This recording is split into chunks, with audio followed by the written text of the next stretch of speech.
तो आज की इस वीडियो में मैं आपसे बात करने वाला हूँ अनट्रप्टेड पावर सप्लाई यानी कि यूपीएस के बारे में। और आपको बताने वाला हूँ क्या कुछ चीज़ें हैं जिनका आपको ध्यान रखना चाहिए एक नए यूपीएस को खरीदते टाइम, और जो मिस्टेक्स मैंने की थी एक यूपीएस खरीदते टाइम आप वो मिस्टेक ना करें, इसलिए आप इस वीडियो को एंड तक देखिएगा। और अगर आप मेरे चैनल पर पहली बार आए हैं तो मेरे चैनल को सब्सक्राइब कर दीजिए ताकि मैं आपके लिए ऐसी वीडियोस बनाता रहूं। तो सबसे पहली चीज़ जो आपको ध्यान रखनी चाहिए एक नए यूपीएस को खरीदने से पहले वो है कि इसकी कैपेसिटी, मतलब कि आप जो सिस्टम यूज़ कर रहे हैं, जिस चीज़ के लिए इसे यूज़ करना चाहते हैं, चाहे आपका राउटर हो, चाहे आपका सर्वर हो, पीसी हो, लैपटॉप हो या फिर कुछ भी इलेक्ट्रॉनिक डिवाइस, तो सबसे पहली चीज़ जो आपको देखनी है वो देखनी है उस डिवाइस की पावर कंजप्शन कितनी है। तो जितनी भी उस डिवाइस की पावर कंजप्शन है, फॉर एग्जाम्पल अगर मैं अपने पीसी को इससे पावर करता हूँ और मेरे पीसी की जो रिक्वायरमेंट है वो 600 वॉट है, उसमें मैं अपना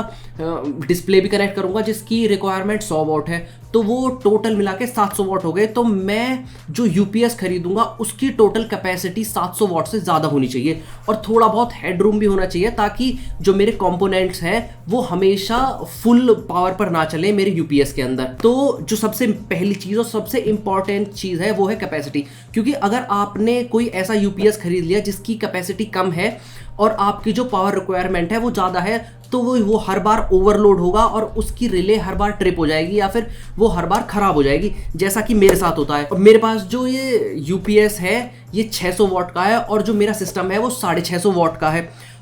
खाली पीसी उसकी रिक्वायरमेंट 650 वॉट है। अगर अपने पीसी को फुल पावर पे रन करता हूँ या फिर कोई गेम्स वगैरह खेलता हूँ जिसमें मेरे जो पीसी के ग्राफिक कार्ड है, सीपीयू है, उसको फुल पावर चाहिए होती है, वो 100% लोड पर चलते हैं या फिर रेंडरिंग के टाइम पर, तो ये यूपीएस सही से काम नहीं कर पाता है। इसलिए मेरे को अपने जीपीयू को अंडरक्लॉक करना पड़ता है ताकि उसकी पावर कंजप्शन कम हो जाए। तो मैं चाहता हूं कि आप जब भी कोई यूपीएस खरीदे तो पावर कंजप्शन का ध्यान सबसे पहले रखें। और जो सेकंड चीज है जिस चीज का आपको ध्यान रखना चाहिए यूपीएस को खरीदते टाइम वो है आपका बैकअप टाइम, मतलब जो यूपीएस आप यूज करने वाले हैं उससे आपको कितना बैकअप टाइम चाहिए। कुछ यूपीएस 15 मिनट का बैकअप टाइम देते हैं, कुछ यूपीएस आधे घंटे का बैकअप टाइम देते हैं, कुछ यूपीएस 2 घंटे का भी बैकअप टाइम देते हैं। वो आपके यूसेज के ऊपर है कि आप कितने देर तक अपने यूपीएस को यूज करना चाहते हैं या फिर कितना लंबा आपके यहाँ पावर कट होता है। क्योंकि बहुत सारी जगह ऐसी हैं जहां पर 2-2, 3-3 घंटे तक पावर कट होता है, तो वहां पर एक ऐसा यूपीएस यूज करना सही रहेगा जिसमें आपको 1-1.5 घंटे का पावर बैकअप एटलीस्ट मिले ताकि आप अपना जो बचा हुआ काम है वो खत्म कर सकें। लेकिन अगर आप ऐसी जगह रहते हैं जहां पर बहुत ही कम पावर कट होते हैं लेकिन फिर भी आप एक बैकअप सॉल्यूशन चाहते हैं जहां पे आपका जो सिस्टम है वो बंद ना हो, जैसे कि अगर आप रेंडरिंग करते हैं या फिर आप कोई ऐसा काम कर रहे हैं जैसे आप अपने सिस्टम से सर्वर रन कर रहे हैं, तो आप चाहेंगे कि आपका सिस्टम 1 सेकंड के लिए भी बंद ना हो, तो उसके लिए आप कोई ऐसा यूपीएस यूज कर सकते हैं जिसका बैकअप 15 मिनट हो या फिर 30 मिनट हो। और अगर मैं इस यूपीएस की बात करूं, ये माइक्रोटेक का ट्विन गार्ड प्रो है, 600 वॉट यानी कि 1000 वोल्ट एम्प वाला यूपीएस है। ये काफ़ी सही यूपीएस है अगर मेरा पावर कंजप्शन 500 वॉट तक है। तो अगर आपका पावर कंजप्शन 500 वॉट से ऊपर जाता है तो आपको इस यूपीएस को बिल्कुल भी कंसीडर नहीं करना चाहिए, आपको कोई 1000 वॉट का यूपीएस लेना चाहिए मेरे हिसाब से, क्योंकि वो आपके लिए बेस्ट रहेगा अगर आप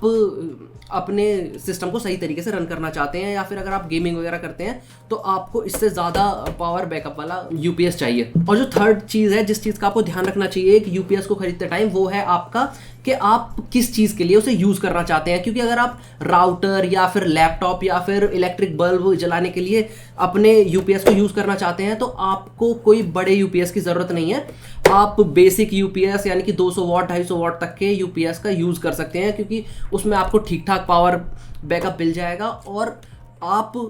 अपने सारे सिस्टम को सही तरीके से चला सकते हैं। लेकिन अगर आप कोई पीसी रन करना चाहते हैं या फिर अगर आप कोई सर्वर चलाना चाहते हैं तो आपको बहुत ज़्यादा ध्यान रखना चाहिए और सब चीज़ों को कैलकुलेट कर लेना चाहिए। मतलब आप जितने डिवाइसेस इससे कनेक्ट करना चाहते हैं उन सब की वॉट कलेक्ट कर लेनी चाहिए, कितनी पावर उसको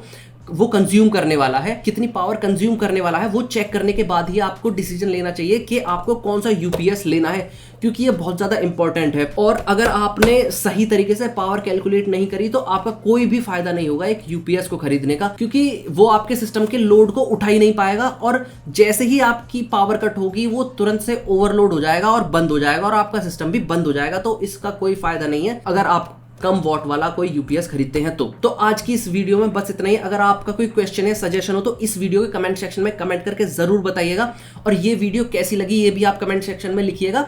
और इस चैनल को सब्सक्राइब कर दीजिए ताकि मैं आपके लिए ऐसी वीडियोस बनाता रहूं, और नोटिफिकेशन बेल को भी दबा दीजिएगा ताकि मेरी हर एक वीडियो का नोटिफिकेशन आपको टाइम से मिल पाए। तो फिर मिलता हूं आपसे मैं अगली वीडियो में, तब तक के लिए बाय बाय।